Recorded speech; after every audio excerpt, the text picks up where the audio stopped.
welcome to today's theory video on the anti-wrinkle injections, and we'll be going through everything that you basically need to know on how to carry out the anti-wrinkle treatment. Anything from wrinkles, muscles, what anti-wrinkle injections are, how to do them, treatment protocols, and this is the theory and we're going to go straight into it. So we're going to start off with types of wrinkles. So as you can see, there's two different types. You have the dynamic wrinkles and you also have the static wrinkles. Now dynamic ones are the ones that you're actually going to be concerned about whenever you're carrying out the anti-wrinkle injections. Dynamic wrinkles are specifically caused by movement of the muscles, and this is repeated movement over time.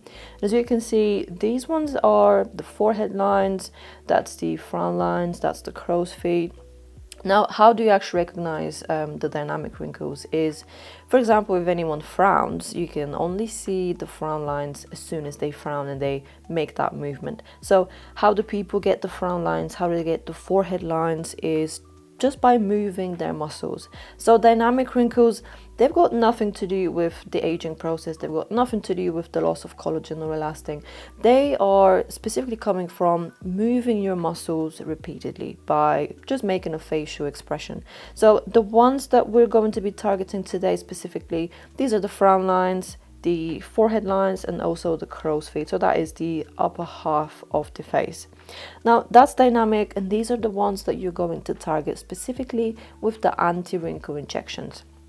Now you have another type of wrinkles, which is the static wrinkles. These ones, as you can see, they're located on the lower side of the face. So these would be your nasolabial folds, your marionette lines. These ones are actually not caused by the movement. They've got nothing to do with the muscles or facial expression.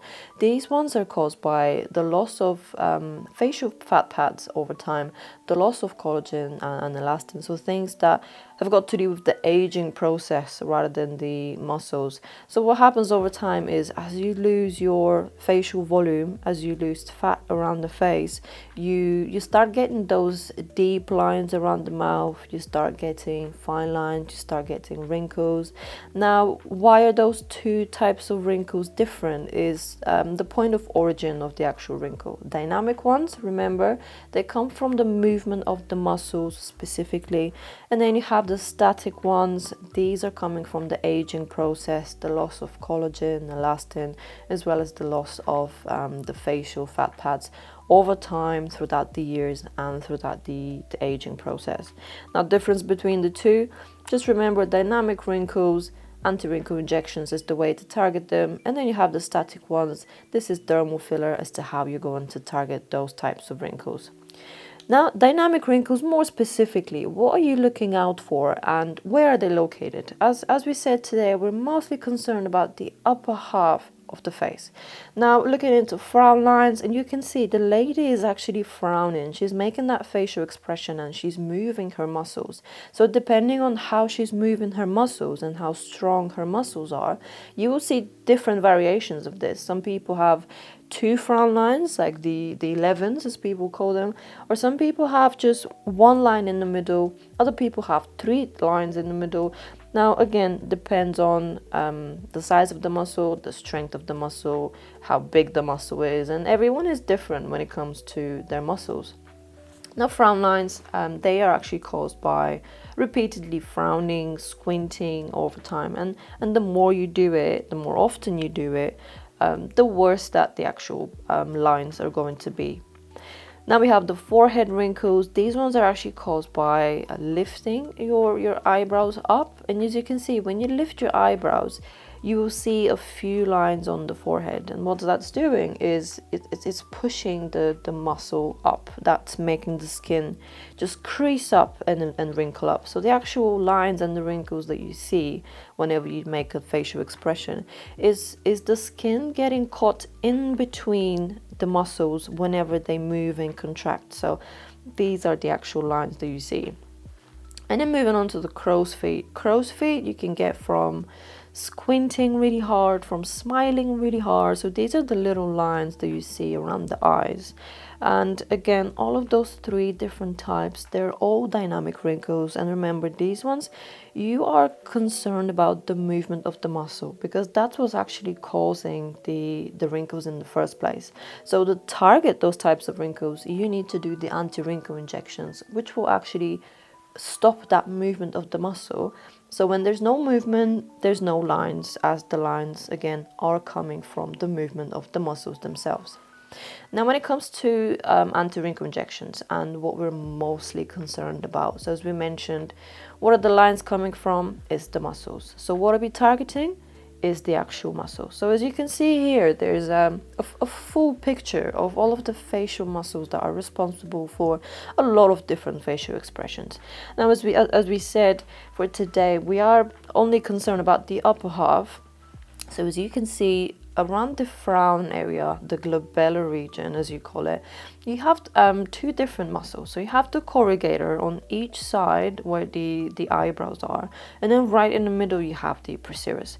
Now, whenever you actually frown, those three muscles contract with each other, push your eyebrows downwards, and then create those two lines on each side. And the reason why it creates the line is when all of those three muscles contract, the skin gets trapped in between them, creating those wrinkles on the frown lines. Now, moving up towards the forehead, as you can see, you have a big muscle all around the forehead, which is called the frontalis, and it's got a weird shape to it. It almost looks like a heart. As you can see, right in the middle, there's like a little triangle. Now, that triangle most of the time indicates that there is no muscle in that area. How to actually be able to tell that is when the person makes the expression, most of the time, right above in the middle of the forehead, really close to the hairline, there is no movement, there is no wrinkle, due to the fact that that is just the shape of the actual muscle. So the frontalis muscle, this is the one responsible for you to raise your eyebrows up. Now, anytime you raise your eyebrows up, your frontalis muscle lifts up, the skin gets trapped in between, and then you get your forehead lines coming from your frontalis muscle and the movement of that one. Now, frontalis, we're going to target that one for the forehead lines. Now, if you're looking at the crow's feet, you're going to look all around the eye. And as you can see around the eye, there's this circular muscle going all around from the inner to the outer corner of the eye. And this is called the orbicularis oculi muscle. Now, this one is responsible for smiling, moving your eye, squinting, just the overall movement all across the eye, and it takes partially the eyebrows as well. So whenever you actually smile, you see little fine lines on the corner of your eye, and this is caused by the actual orbicularis muscle contracting into one place and creasing up the skin, which then gives you those crow's feet on the side. So for crow's feet, we're going to target the orbicularis oculi muscle. Now, as you can see, there's a lot of different muscles, and I would say please do look into them, remember them, where they are and what they do, and this is to practice safely when it comes to anti-wrinkle injections, as if you by accident pick on the wrong muscle and not the one that you intended to do, there will be different types of results. There will be sometimes complications as well. The main ones that you do want to look into, that is the zygomaticus minor and the zygomaticus major muscle, which you can see they're quite close to the orbicularis oculi. With that being said, whenever you're treating the crow's feet, you always need to stay within the border of the orbicularis. Don't go too low into the actual cheek, as that's where you could see you have the zygomaticus muscles, and if you affect that muscle, that would actually give the client a crooked smile, because if you trace the zygomaticus muscles, they're actually connected to the muscle around the mouth. So this is why it's very important to actually know the anatomy behind the facial muscles. And for today, the main ones that you are targeting effectively, that's your corrugators, the procerus frontalis and orbicularis oculi. These are your main ones. But again, I would say look into the other ones, as that would just make you the best at what you do whenever you carry out your treatment. Now, facial muscles and their actions and functions and what they do. Now, as you mentioned, facial muscles, they're responsible for your facial expressions all across the face. Now, each individual muscle, based on where it's located, it has its own actual function. It can only move at a very specific way. Now, they are put into 3 different categories based on how they move and the action of each individual muscle. The categories are levator muscles, then you have depressor muscles, and also sphincter muscles. Now, the category basically puts each individual facial muscles into a category of its own action based on how the muscle actually moves. And I will explain as to why this is actually really, really important when you carry out the anti-wrinkle injections. Now, let's start with the first one, levator. You see, for example, you have the frontalis as an example of a levator muscle. Levator muscles, the functions of them is to only raise up. Now, the frontalis muscle is your muscle going all on the forehead. And what does it do? It lifts up. It goes up whenever you raise your eyebrows up. It can never actually move down. Same as your nasalis. Now, the nasalis is the muscle all around your nose. You can only scrunch your nose up. You can't move the nose down. Same as the mentalis, which is the muscle on the chin. You can only move your chin upwards, not downwards. So that is the function of the levators. These ones would go only upwards. That is the movement of that specific muscle. Now, depressors. Depressors do the exact opposite. They can only go down. Now, a really good example of that is the corrugators and the procerus. Now, as we've seen on the picture before, you have the procerus in the middle, and on each side you have the 2 corrugators. And what do? Whenever you frown, all of those 3 muscles move down and contract with each other. So that is a really clear depressor muscle, which does what? It just goes down with each different movement. For example, you can't really frown upwards. You can only frown downwards. So that is the function of depressor muscles. And then you have sphincter muscle. Now, this is a type of muscle that doesn't go up or doesn't go down. It just contracts in one place. And a really good example of that is your orbicularis oculi. So that is the round muscle that's all around your eye. Now, anytime you smile, the muscle just stays in one place, doesn't go up or down, but it just contracts into that one same place. And another example is the orbicularis oris. Now, this is the one that's all around the mouth. And again, with your mouth movements, you can only contract that in one place. Doesn't go up, doesn't go down. So that's the actual function and action of sphincter muscles. They contract into one place. Now, why is that important and why we're looking into it? Based on the function of each muscle, whenever let's say, for example, a levator is treated with anti-wrinkle injections, the levator would actually not be able to raise up, and it can actually drop down a little bit. And then if you treat a depressor with anti-wrinkle injection, the depressor would actually lift up.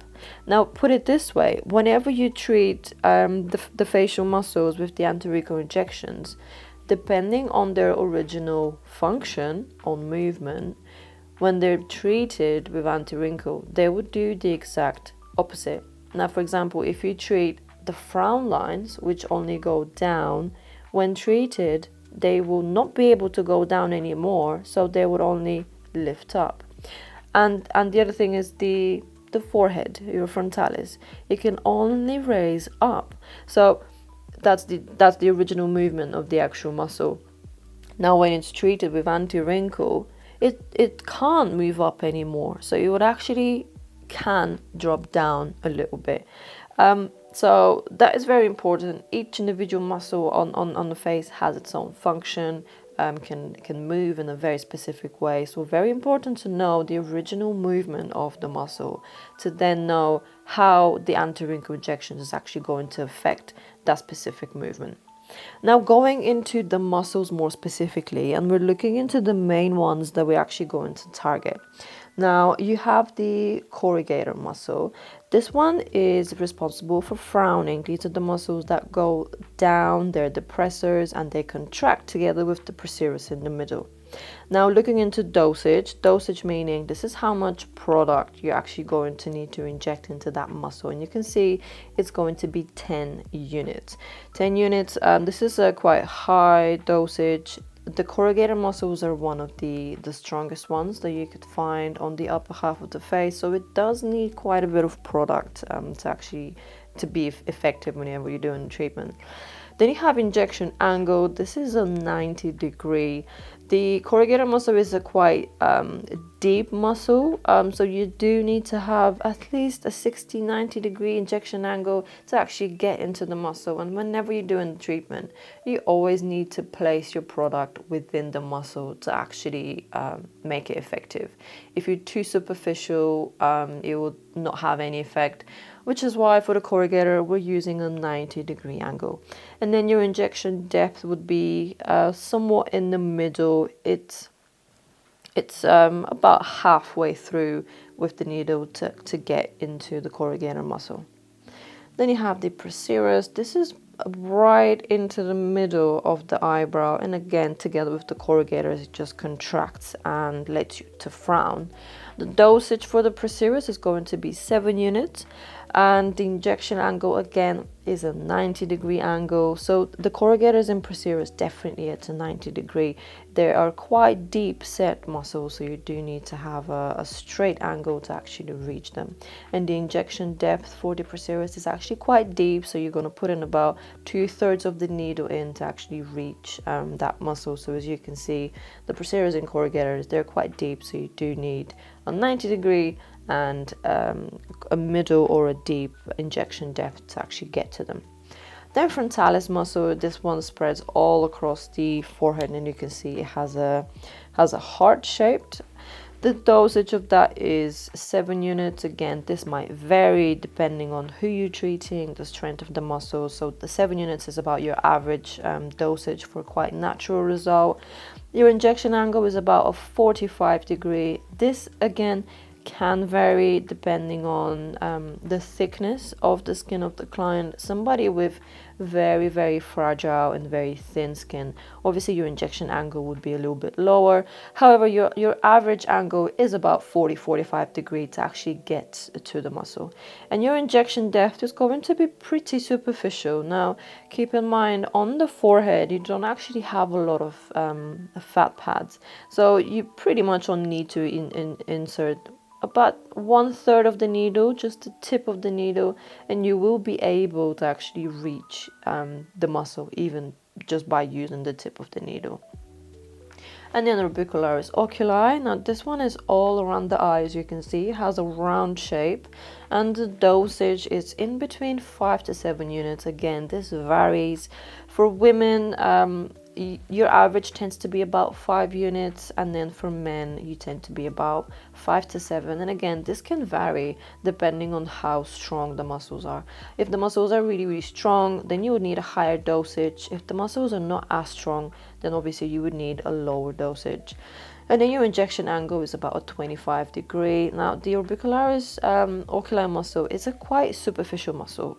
It lays more to the surface, and you see it's quite different to the corrugators and the procerus, which are quite a deep set kind of muscle.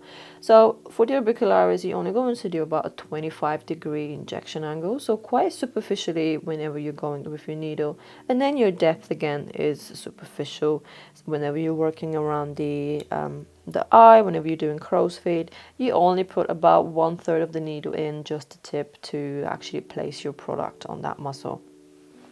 Now, what are the anti-wrinkle injections and what do they do? Now, when the anti-wrinkle injections, whenever they're injected into the facial muscles, the product that you're injecting actually stops the muscles from moving. Now, as we mentioned, dynamic wrinkles, and what do they occur from? They occur from the repeated movement of the muscles. Now, your main objective here to stop the wrinkles from occurring and relax them is by actually relaxing the muscle and stopping the movement from that muscle. And only when you stop moving, that's the only time when you will actually see a decrease in the actual lines that you do get from the movement. So anti-wrinkle injections work specifically on the muscles, and what do? They just stop you from making all of those facial expressions. And whenever you stop moving, your muscles stay in one place and they don't contract, they don't crease up the skin and create those wrinkles. So it's a really good preventative measure down the line, where if you're not making all of those expressions for years and years, then you're not going to end up with very deep frown lines and very deep, crow's feet and forehead lines. So a really good preventative. But even if done when the person already has the deep lines, the anti-wrinkle injections can actually really nicely relax those lines and make them appear a lot more smoother, but cannot unfortunately completely get rid of them. They can only relax them to some extent. Now, how does it actually work and what does it do? Now, on the left, you could see a picture of, it's basically neurotransmission. So what you see, and it says myelin sheath and axon. So this little brown thing on the top is it's a neuron. It's your nerves, and on the bottom, the orange little bit is the muscles. Now, what happens is your brain works in two different ways. Your brain can receive signals from the environment, where you can feel if it's hot, if it's cold, you can feel pain. And then your brain registers that. Now, your brain can send signals off. Your brain can send a signal to let you move, tell you to move. Now, those signals are actually carried through something called a neurotransmission. And as you can see, right in the middle of the neuron and the muscle, there's something called acetylcholine. Now, acetylcholine is a type of neurotransmitter. And neurotransmitter, what do? They let you move. That's what they're responsible for, voluntary movement of the muscle. Now, your brain sends off the signal, the neurotransmitter carries it through, and then your muscle moves.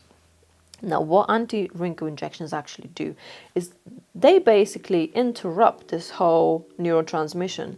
And as you can see on the right, where you have the actual neuron and the anti-wrinkle has been injected and affected that neuron in that specific area, there is less acetylcholine being released. So there's less neurotransmission. And when there's not a lot of transmission, the signal doesn't get carried through. So what that results in is little movement or almost no movement coming from the muscle. Now, that's the main way as to how anti-wrinkle injections actually work. They stop the neurotransmission from the brain going to your muscles, and your muscles just stop moving. Now, keep in mind, it's not permanent, it's only temporary, because your brain will keep on sending those signals over time to the point where acetylcholine will pick up its pace, it will get released again. So your muscles will move again. So your anti-wrinkle injections are only, on average, they can only last for about 3 to 4 months.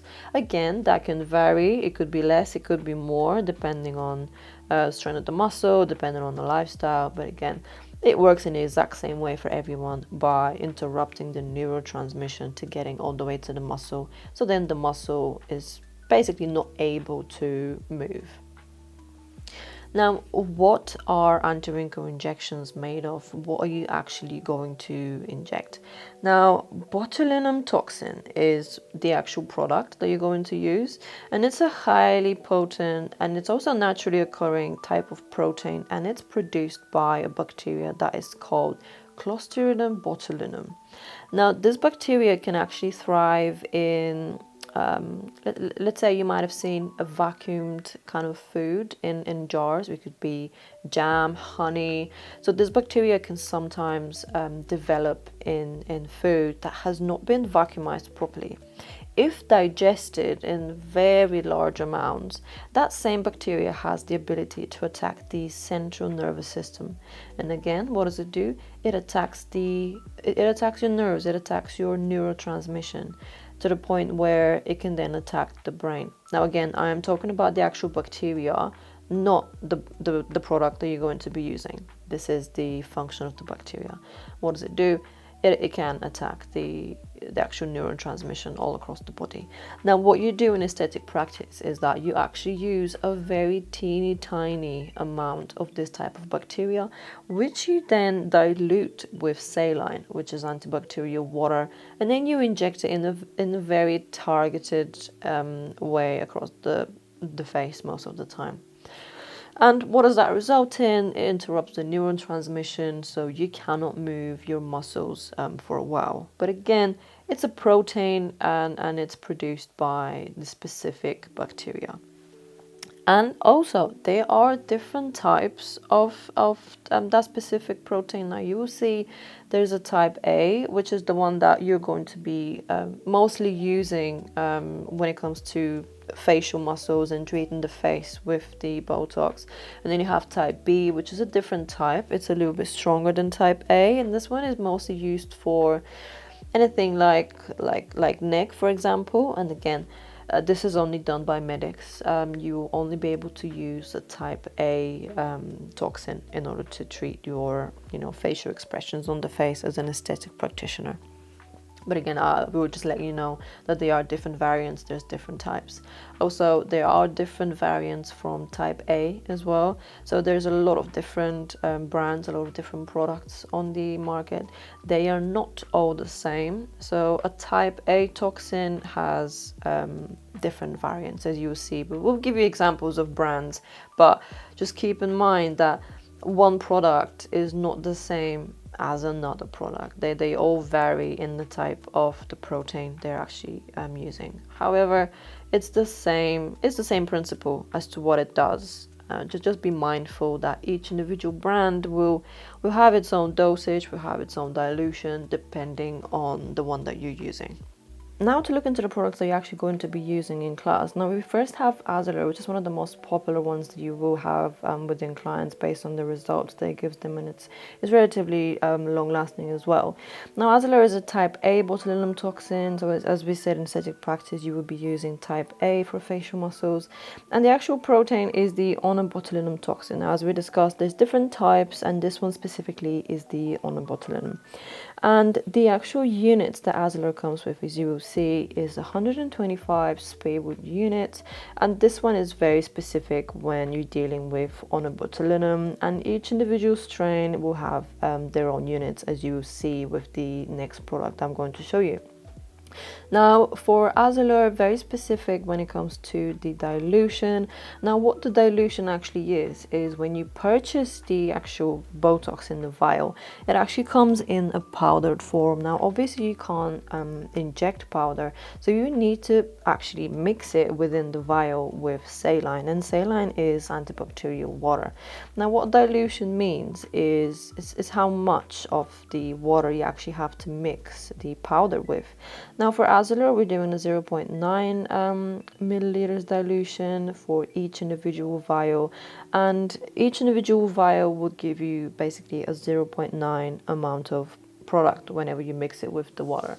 And for 0.9, you will very freely be able to do all three areas, so frown lines, forehead, and crow's feet as well. So it's pretty much the average dilution that you want to get.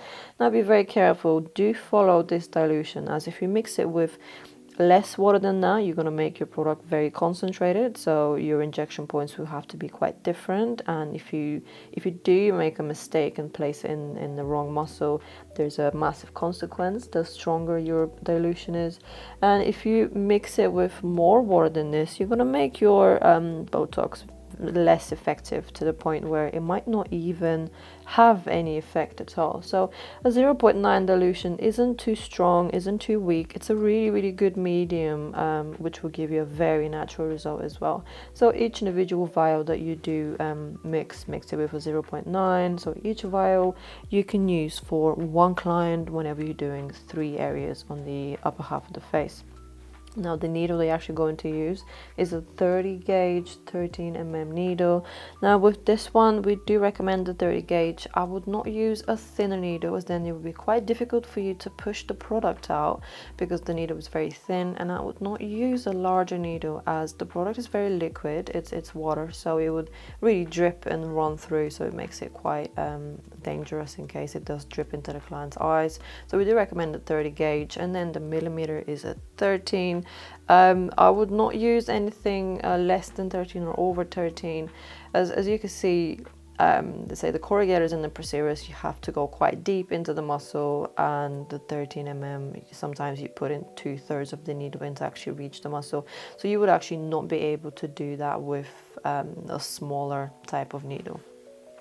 And then when you actually buy the product, for Azelaire's specifically, you have to store that in the fridge, and your fridge should be in between 2 to 8 degrees. So the type of protein that you're using within Azelaire has to be stored in a very cold place, and if it's left out, even if you mix it and inject it, it would actually not be effective, and it has to be put into the fridge as soon as you actually buy the product.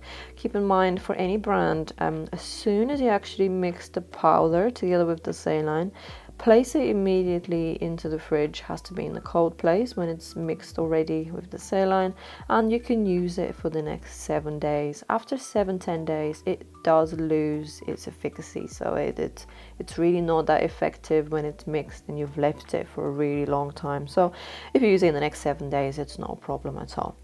And then the treatment frequency that you have, again, your average is about 3 to 4 months as to what you would recommend to the clients. And again, be advised that it could be less than that, it could be more than that. People that normally use their muscles a lot, use them daily. So let's say people that exercise every day or personal trainers, you would find that their Botox would only last them maybe 8 weeks at best. This is the reason why they're very active, they're using their muscles constantly, so the neurotransmission will get through more quicker than other people. And you would find that people that are not very active, they don't have really strong muscles, their Botox can last even for a good 8, 10, 12 months. So it can really vary depending on lifestyle and the strength of the actual muscles on the persons. But again, whenever you advise your clients, do tell them that on average it's about 3 to 4 months. And then you have Boccaccio. So this is another very popular brand that you will find with clients that they really love, gives them really natural results. It's a type A botulinum toxin. However, you can see it's a different type of strain. It's an Inco botulinum toxin, and you can see there's no more Spearwood units. Now you have a 50 unit vial that it comes with Boccaccio. And whenever you have a 50 vial, there's different ones. There's a 50 unit and then there's a 100 unit. Depending on which one you get, you would have a different dilution. So if you have a vial of 50, you would mix that with a 1 ml of saline.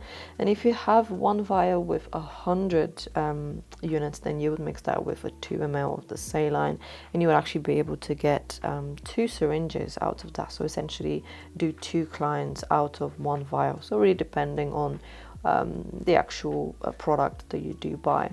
And the reason why it's different is because the protein is different. It's a different type of botulinum toxin, and each individual brand would actually vary in terms of how much product you inject, how much water you have to mix it with. So be very careful if you're choosing between brands. Always follow their instructions. Just look into the manufacturer's instructions and what they actually give you as a guideline on how to mix it and how to use it. And the needle is exactly the same, 30 gauge, 13 millimeters. And what's different with Bokature in comparison to Azelur is that you don't actually have to store that in the fridge. You can store it in a dark place and in room temperature. And that again, it's coming from the actual difference in the type of protein within the botulinum toxin. So that is that varies within brands. But I would suggest use Azelur and Bokature. These are one of the most popular ones with clients based on the actual result it gives them, as results are very natural, and it does last on the average 3 to 4 months. Now, when it comes to mapping and doing your markings for anti-wrinkle injections, here you have to be quite creative when it comes to different people, and again that is based on the location of their muscles, the size, the strength, how expressive they are.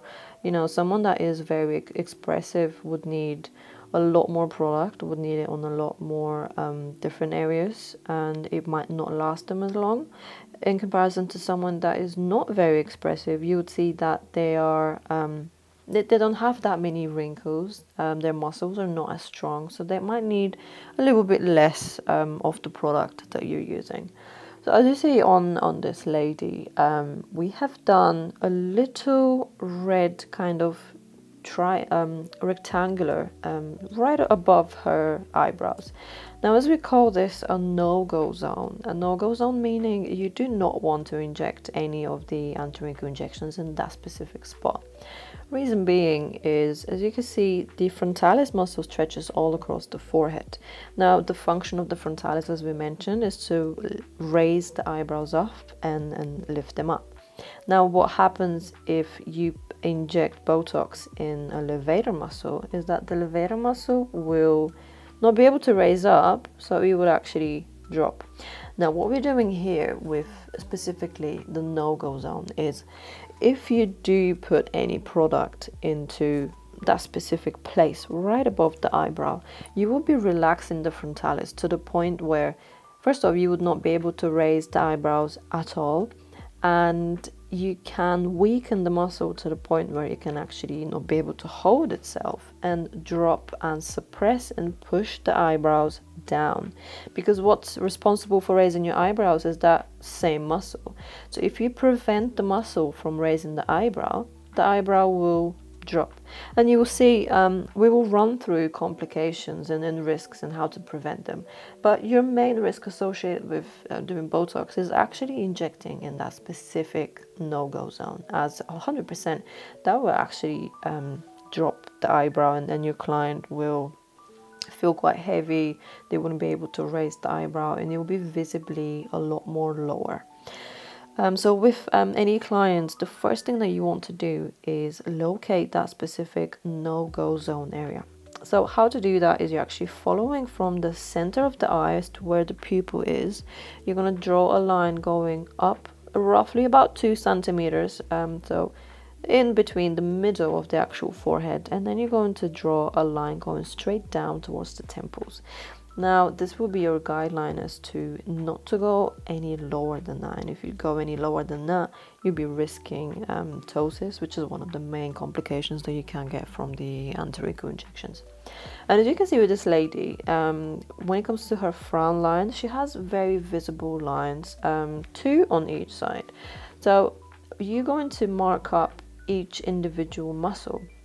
Now, as you can see, we have not actually marked up on the line. We are working in between the lines, because if you consider where, for example, the procerus muscle is, the point as to where you're going to inject your product is right into the middle of that muscle, and when you do that, the muscle will not be able to move and contract. Same applies to the actual corrugator muscle. So corrugator stretches from the inner corner of the eyebrow going outwards, and we're injecting right into the middle of that corrugator muscle. Now, when you inject in the 2 corrugators in the procerus, you're going to stop all 3 muscles from contracting, moving downwards, and you're going to give your client a really nice lift and relax those frown lines.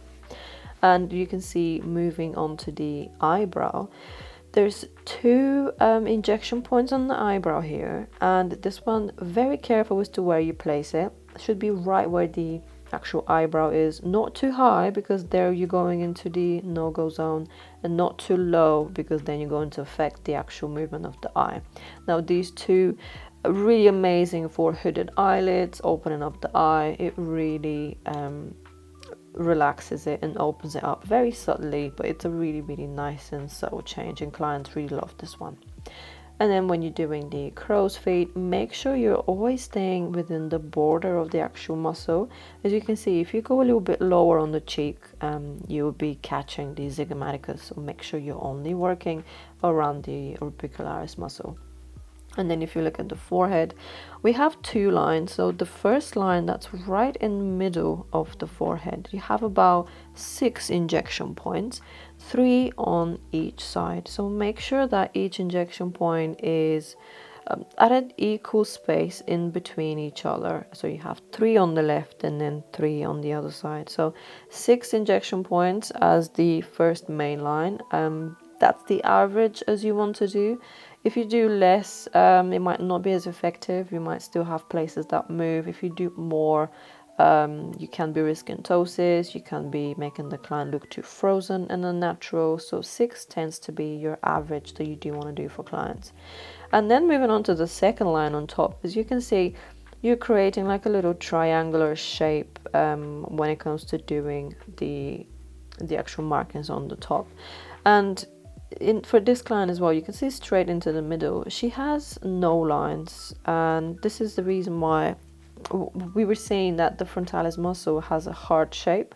So this is how you'll be able to tell where exactly there is no movement. Now for her, straight into the middle, you can see there's no lines, there's no wrinkles. This is due to the fact that that is the shape of her frontalis muscle. So no need to inject into that place, because there's only bone, there's no muscle, so nothing achieved. So very important whenever you do Botox for women, you do a triangular shape on the frontalis muscle. This is to give them a very natural, lifted kind of look, and also avoid the no-go zone area. Now here is another lady, and she is a little bit different. You can see the markings are a little bit different. Now the no-go zone area, exactly the same, and that will be exactly the same for everyone whenever you're doing the treatment. And to start off with her frown lines, you can see that she doesn't just have 2 lines, she actually has 3 lines, and right in the middle there's 1 line going straight across. Now what's happened here is her procerus muscle is slightly larger. So what happens is when the corrugators contract with the procerus splits into 2, creating that 1 line in the middle. How do you target that? You're going to inject the corrugators as usual, and then you're going to do 2 injection points into the procerus. And as you can see, we're not injecting into the line, we're going in between the lines to actually effectively target the muscles.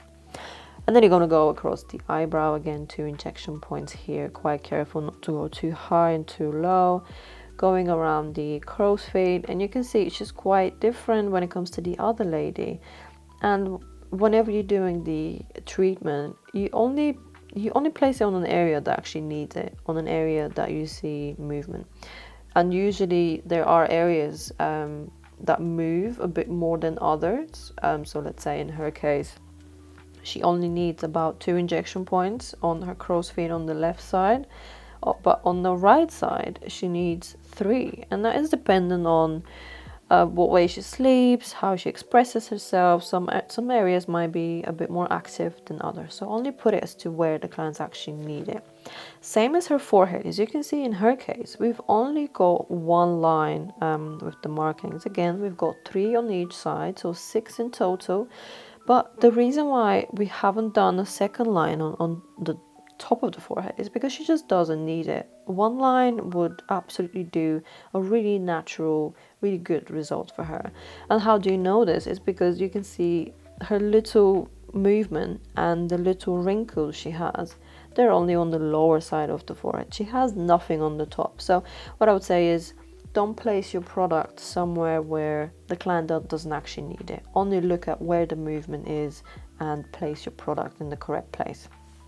Now, when it comes to Botox for males, again, you can see the no-go zone area is the exact same place. So you're doing the same for males. Now, in this case, we have really strong frown lines, and we're doing the injection point in the procerus right in the middle, and injection point for each one of the corrugators, again, right in the middle of the muscle.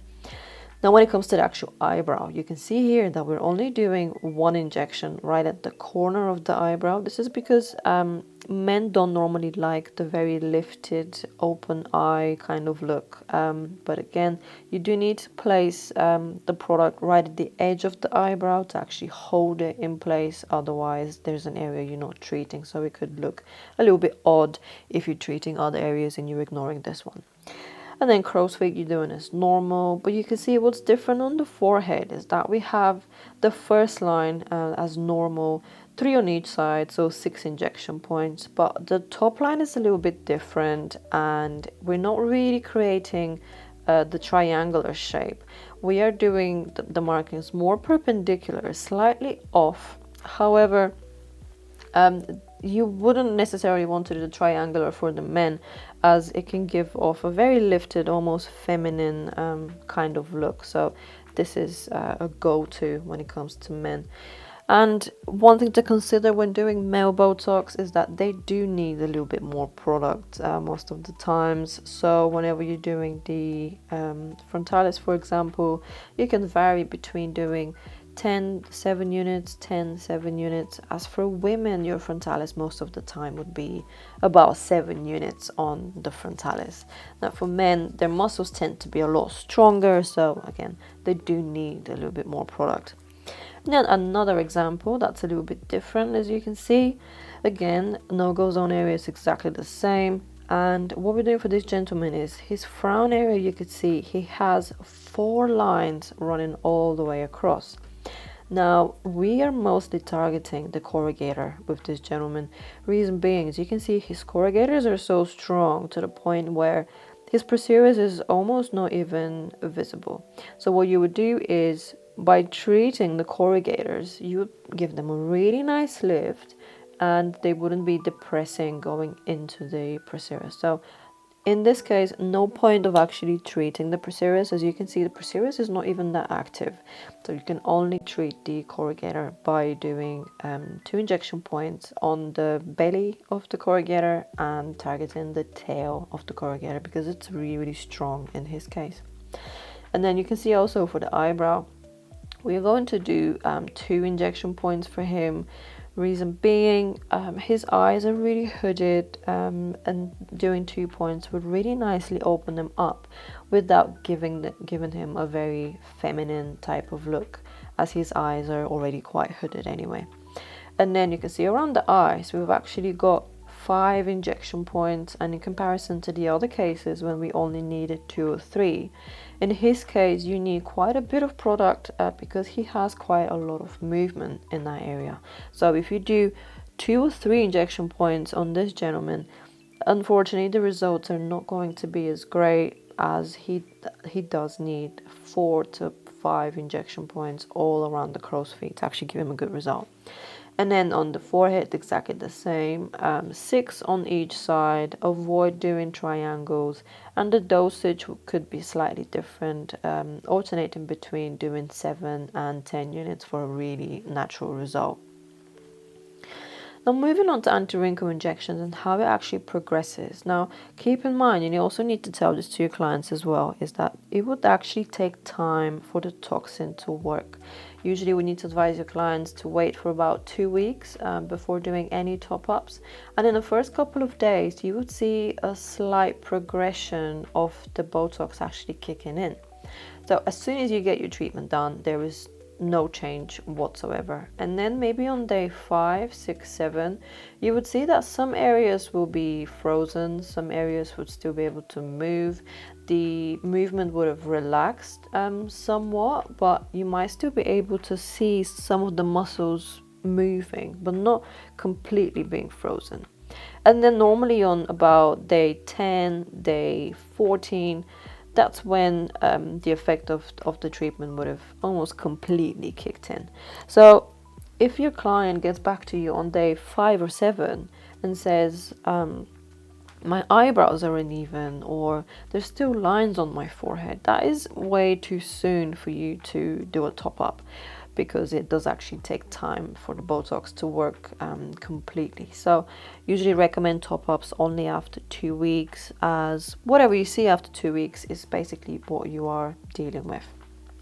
Now going into complications. So one of the most common ones that you might see, that is called spocking. Now this is where one of the eyebrows or both of the eyebrows sometimes are really raising up whenever the client pushes the eyebrows up. Now this can happen many ways as to how it can happen. It could be product that has not been put and distributed evenly on each side, or you have injected your product way too high and you haven't treated the middle of the forehead, which is one of the main and most common reasons as to why you would see this spocking. Very easily treated and fixed. Again, remember, only after 2 weeks is when you can treat it and fix it. But how can you actually do this is on the area that the eyebrow is actually being raised up from, you need to treat the frontalis muscle. So you put about 1 or 2 injection points, as to however many the client needs and depending on how much movement there is. So whenever you treat that area where it moves, she would then not be able to raise her eyebrow, so you would completely stop the spocking. Again, you can see that we are treating quite low, almost in the middle of the forehead, but I would say do not treat the no-go zone area, because that will definitely drop her eyebrows down massively. But how to fix the spocking is just inject product where you can see that there is still movement of the frontalis muscle.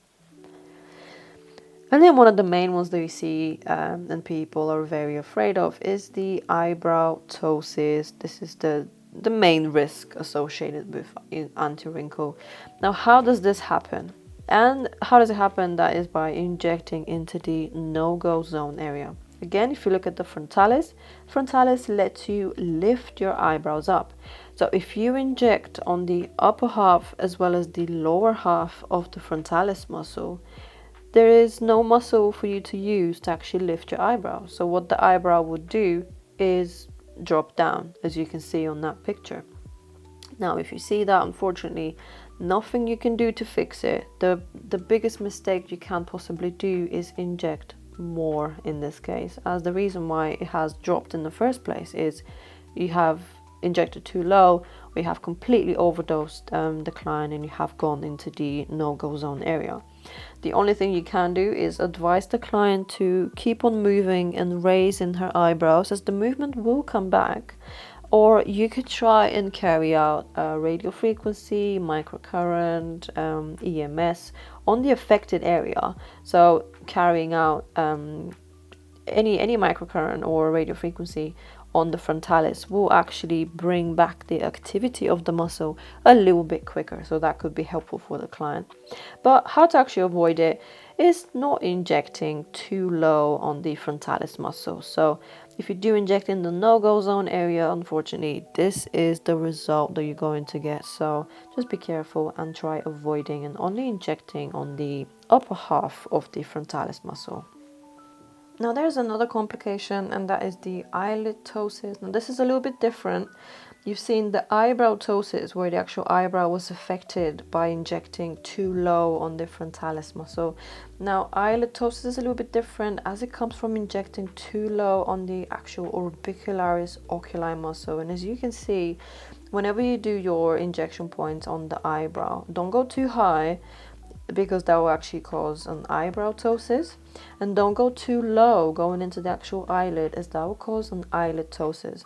Then what happens is when you inject too low, you're actually going to suppress the movement of the actual eye and the eyelid, and it just creates that, you know, hooded look. And sometimes the eye can not fully close, but just go halfway closed if you have injected way too low that you should be. So how to avoid it? Just place your product specifically on the eyebrow itself, not too low and not too high, and by doing that you will be completely avoiding any types of complications arising from your product placement. And then other complications that you might get from anti-wrinkle, there could be redness straight away from the actual treatment. This can be caused by the rubbing alcohol, the injection point, so completely natural. The redness actually will go away in a couple of minutes, so your client should not worry at all. You might have a little bit of swelling, so you will see a few bumps as to where you've put the product. The bumps are actually just the product that you have put in, and because the area is quite bony, it does take a little bit of a time for the bumps to go away, but in the next couple of hours there should be nothing left at all. Should be no redness, no swelling whatsoever. Bruising is a possibility, however not that common. Bruising, most of you will be able to see around the eye areas. It tends to be a little bit more sensitive, but even if the client does get any bruising, it would last for only 7 to 10 days, and they can apply an arnica cream that would help them heal up a little bit quicker from the bruise. But again, with any injectable bruising is a possibility. A headache, it's a possibility, nothing to worry about, not too common, but if it does happen, nothing nothing out of the ordinary. This is due to the fact that a lot of your facial muscles can be quite tense, and sometimes they can be causing you a headache. So by doing the Botox and by restricting the movement of this muscle, you could get a potential headache. If your clients experience that, they can just get a painkiller that can just relax the headache. In the next couple of days, it will completely go away, and it could be a very minimal kind of headache, but again, nothing to worry about. And then an infection. Infection is a possibility with any injectable that you do, and this has got to do with the way you carry out your injections, so making sure that everything is sterile, your needles are sterile, you're sterilizing the treatment area, and you also need to tell your client to be careful after the treatment. Not to rub, scrub, not to touch their face with dirty hands, as they could be the ones also spreading the infection on the injection points. So quite careful with any type of infection. Then contraindications when it comes to anti-wrinkle. Obviously pregnancy is a big no-no because you are using a toxin. Same applies for breastfeeding. Even if they're only breastfeeding, you still cannot carry out the toxin. Cancer as well, you would want to check when the diagnosis was, if they're on chemotherapy, radiotherapy. If that's the case, they need to finish their round of treatment, and then after 6 months they can get the anti-wrinkle injections done. But if they're on treatment currently, unfortunately you cannot touch them. And the other one is anticoagulants, any blood thinners. This has got to do with thinning out the blood, same as drinking alcohol. So this would just make the client very prone to bruising, can make the Botox a little bit less effective by the amount they bleed. So this is a good pre-treatment advice that is good for you to give to your client before actually coming to have the treatment done with you. Then another one is muscle relaxants. So this one, depending on what the person is getting the muscle relaxants for, and usually they will get it for a neuromuscular kind of condition that they have, which is a major contraindication for anti-wrinkle anyway. But in case they are taking muscle relaxants, do tell them to have a chat with their GP or whoever has prescribed them that, and ask whether it's okay to get the anti-wrinkle.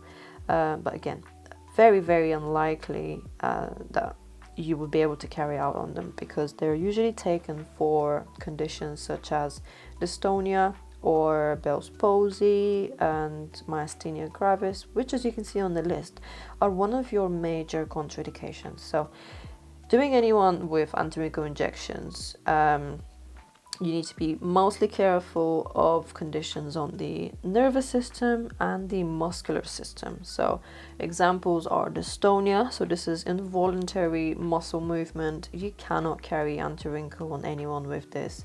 Bell's palsy, again, it's a neuromuscular condition. You cannot do them. Parkinson's disease, multiple sclerosis, again, neuromuscular degenerative disease, you cannot unfortunately carry out the anti-wrinkle injections. And myasthenia gravis is exactly the same, it's a neuromuscular, so unfortunately you cannot carry anti-wrinkle injections on them at all. And then you also have blood disorders as hemophilia and HIV. Obviously, anyone with HIV, you cannot carry out any injectables, and hemophilia as well. This is the inability of the blood to actually clot.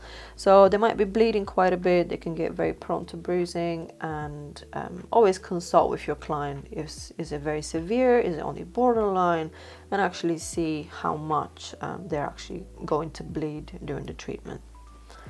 Pre-treatment advice that you want to give to your client, as we mentioned already, is blood thinners, alcohol, anticoagulants, not for 3 days before the treatment, ideally. This is to optimize the results from the treatment, to minimize any type of bruising. So it's an advice that you do need to give your clients before booking any type of injectable, really. Also, your clients need to know that before any anti-recall injections, they cannot actually fly for the next 72 hours, because if they do, the pressure of the actual airplane can move the product around and it can cause ptosis. So 72 hours, and this is a pre-treatment advice because they need to know this before they actually book the treatment. And then also the clients need to know that it does actually take 2 weeks to completely work, and they should not be expecting results straight after the treatment, and they should have very realistic expectations. And then aftercare advice, the main thing to actually tell to the clients is they cannot put their head down or lay flat for the next 6 hours. This is because that can move the product around, so it can go to places where you don't want it to go, and it can cause complications like ptosis. They also cannot wear a hat or a cap for 24 hours, just because that would apply pressure on the forehead and on the injection sites that you've done. And they also cannot rub, scrub, massage any of the areas that you have treated, because that would just move the product around to places where essentially you don't want it to be. They also can't have any facial treatments for 2 weeks. Again, Botox, same as filler, it takes 2 weeks to completely settle, so nothing for those 2 weeks, as if they do, it could cause a complication. And then avoiding heat treatments for 48 hours or anything that would make them quite sweaty, like exercising. Anything that would really increase your heart rate or make you quite sweaty and quite hot, that can make the Botox a little bit less effective. And also your clients need to know that they cannot ever get radiofrequency, EMS or microcurrent, as that will completely remove their Botox. And that's even after waiting 2 weeks for the Botox to kick in, just because the actual electrical current for any of those three will exercise, it will stimulate the activity of the muscle, and it will completely wear off the Botox, no matter at what stage they have actually had it done. Now, insurance claims for anti-wrinkle injections, one of the main things is that the client has to be seen by a prescriber. Now, that's a legal requirement when it comes to carrying out Botox, because it's a toxin. So essentially, you do need a prescriber on board that carries out a consultation with all of your clients before you actually carry out the treatment for them. And they need to see the prescriber once a year. And again, that is a legal requirement, and you do need it in case of any insurance claims. And you also have the normal before and after pictures, the signatures that you need to have, and in case of any incident or any complaint, they all have to be recorded in your accident books and in your complaint books, and everything has to be kept in track of, just in case of any insurance claims. So that's everything on anti-wrinkle injections, and I hope it helps.